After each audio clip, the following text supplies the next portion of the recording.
پہلے اس ویڈیو کو دیکھیے۔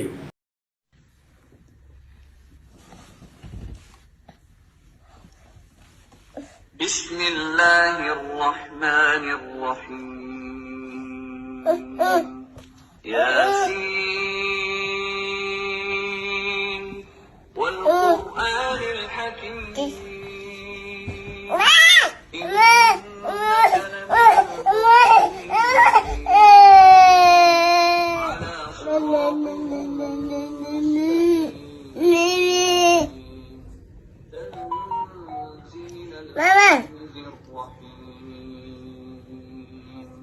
لتنذر قوما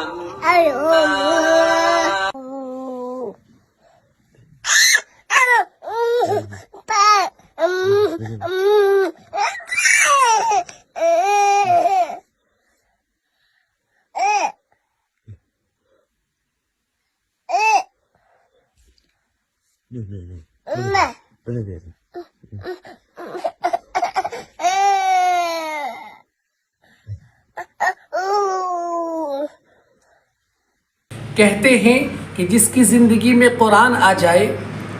تو قرآن سے بڑی دولت دنیا کی کوئی نہیں ہوتی، اور جس کے دل میں اللہ قرآن کو ڈال دے تو اس سے بڑا انسان کوئی نہیں ہوتا۔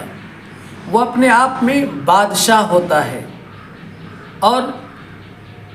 اس پر کسی کی حکمرانی اچھی نہیں لگتی، کیونکہ قرآن ایک ایسی کتاب ہے جو ساری دنیا کے لیے اتاری گئی ہے، اور ساری کتابوں کی سردار قرآن ہے، آسمان کی بڑی کتابیں ہیں۔ اس سے جس کو لگاؤ ہو جائے، محبت ہو جائے، یہ وہ قرآن ہے جو قیامت کے دن سفارش کرنے کے لیے آ جاتی ہے۔ اور قرآن ایک ایسی کتاب ہے جسے دن رات پڑھ کر، رٹے مار کر، استادوں کی چھڑی اور استادوں کی مار برداشت کر کے، اور مدرسے کے وہ تھوڑے سے کھانا پر گزارا کر کے، روکھی سوکھی روٹی اور کم دال اور کم چاول پر گزارا کر کے جو قرآن کو اپنے سینے میں بسا لیتا ہے، وہ میری نظر میں بڑا معتبر ہوتا ہے اور بہت بڑا انسان ہوتا ہے۔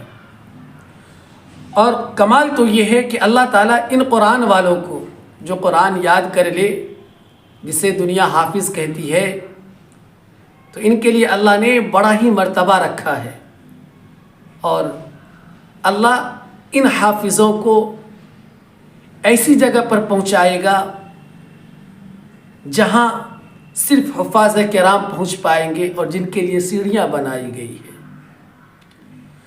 تو مجھے لگتا ہے کہ قرآن جس کے دل میں ہو وہ اپنے آپ میں بادشاہ ہے،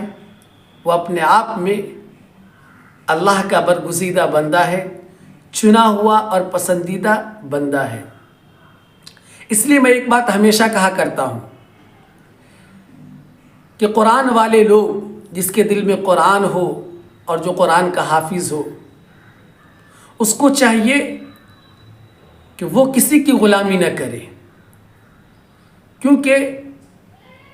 وہ اللہ کا غلام ہے، شریعت کا غلام ہے، اللہ کا غلام ہے، خدا وحدہ لا شریک کا غلام ہے، کیونکہ ان کے دل میں خدا کا کلام بستا ہے۔ اور ایک بات میں اور کہنا چاہتا ہوں کہ جب کوئی حافظ کسی کے سامنے کسی کی غلامی میں جھک جاتا ہے تو میرا یہ دل کہتا ہے کہ ایسا نہیں کرنا چاہیے، کیونکہ جب کوئی حافظ کسی کے سامنے جھکتا ہے نا، تو مجھے لگتا ہے کہ صرف وہی نہیں جھکتا ہے بلکہ ان کا دل جھکتا ہے۔ اس لیے قرآن بڑی کتاب ہے، اور قرآن پڑھنے والا بڑا ہے، اور قرآن کو یاد کرنے والا اپنے آپ میں بادشاہ ہے۔ بہتر ہے کہ وہ صرف اللہ کے سامنے جھکے اور اللہ کی غلامی کو ہی منظور کرے، کسی اور کی غلامی کو منظور نہ کرے۔ ابھی آپ کو میں نے ایک چھوٹا سا ویڈیو دکھایا جس کے اندر ایک چھوٹا سا ننھا سا بچہ ہے اور بڑا ہی معصوم ہے، ابھی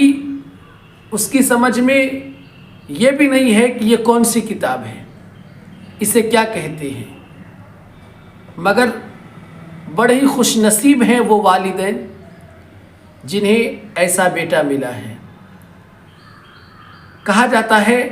اور کتابوں میں آتا ہے کہ جس کے والدین بہتر ہو، اور جب بچہ اپنی ماں کے پیٹ میں ہوتا ہے اور ماں قرآن کی تلاوت کرتی ہے، باوضو رہتی ہے، صوم و صلات کے پابند رہتی ہے، تو وہ سب کچھ بچے کے اندر بھی اتر رہا ہوتا ہے۔ تو میں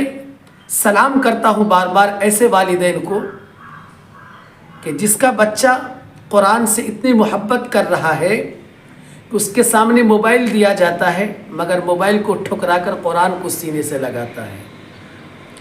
تو میں بار بار سلام کرتا ہوں اور دل کی گہرائی سے مبارکبادی پیش کرتا ہوں ایسے والدین کو جو ایسے بچوں کو جنم دیتے ہیں جو پیدا ہوتے ہی قرآن کو سینے سے لگا لیتے ہیں۔ آج کا جو ماحول ہے اور آج کا جو معاشرہ ہے وہ بالکل الگ ہے، علیحدہ ہے اور جدا ہے۔ آج کے زمانے میں بچے صرف موبائل میں ہی لگے رہتے ہیں اور موبائل پر ہی وقت گزارتے ہیں، سب کچھ وہ موبائل کو ہی سمجھتے ہیں۔ اس کے لیے قرآن، دین، نماز کوئی معنی نہیں رکھتا۔ اس لیے اپنے بچوں کو سب سے پہلے بنیادی تعلیم دیجیے، قرآن کی تعلیم دیجیے، ارکان اسلام اس سے بتائیے، تو اللہ تعالیٰ آپ سے راضی ہوں گے، آپ کی دنیا بھی بنے گی اور آخرت بھی بنے گی۔ ٹھیک ہے، مجھے امید ہے کہ آپ کو ویڈیو بڑا اچھا لگا ہوگا۔ آپ اس ویڈیو کو شیئر کر دیجیے، میرے لیے دعا کیجیے۔ السلام علیکم۔